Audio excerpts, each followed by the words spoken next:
If Peter Pavel wanted to surpass himself, he would go to the Sudeten-German gathering and endorse the event with a speech about the need for reconciliation and coming to terms with history. That would make him the greatest president of the 21st century, even if it might complicate his re-election. But looking 20 years ahead, history would definitely appreciate it. The Sudeten Germans aren't a threat and don't want to reclaim houses or land. They're just stating they can't agree with the Beneš decrees. Because the Beneš decrees impose collective guilt on people who often did nothing wrong. The Beneš decrees impose collective guilt on anti-Nazis who were in concentration camps or against people who really voted for Konrad Henlein but didn't vote for him with the intention for the Reich to conquer the world, but maybe with the goal that Germans would have a certain autonomy, which they believed they had a right to, considering there were 3 million of them here, while there were fewer Slovaks than Germans. They were deceived by a politician. Also, the expulsion of Czechoslovaks from the borderlands wasn't done by the Sudeten Germans.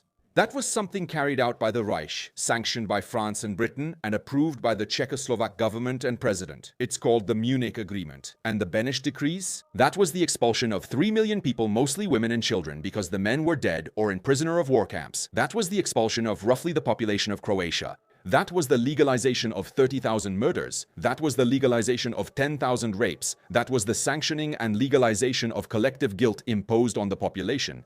Of course, no human being can agree with Beneš's decrees because it was a crime. But at the same time, this crime solved the Czech-German question, which the Germans, the Sudeten Germans, consider to be definitively closed. And it is exactly those people who know very well what their history is. Those who often don't know what their history is are the inhabitants of the Sudetenland. You, me, us who are uprooted and who come from who knows where. Us who let ourselves be lied to by politicians who haven't given a damn about us for 30 years. And so that we don't drag them out of parliament for those lies and manipulations, they hold up the Sudeten Germans as a threat. They stir up fear in us and pit us against each other. No, ladies and gentlemen. The Sudeten Germans are not a threat.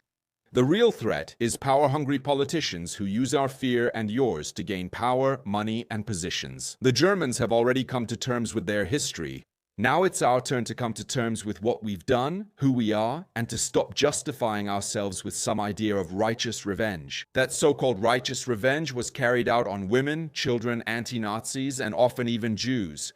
The Sudeten Czechs need to realize who is the cause of their downfall. It's not the Germans.